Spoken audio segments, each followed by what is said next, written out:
Mm.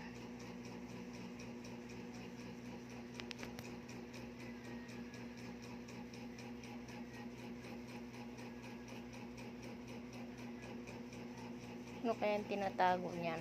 Oh. Sahod ko ngayon, yan ang panggastos mo. Oh. Baka umuusin mo kagad yan. Kopol.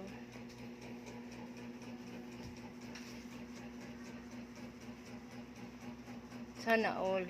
Laging ganyan.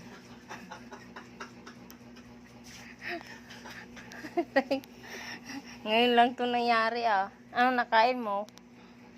Eh, nakadelihin siya ako eh. Saan?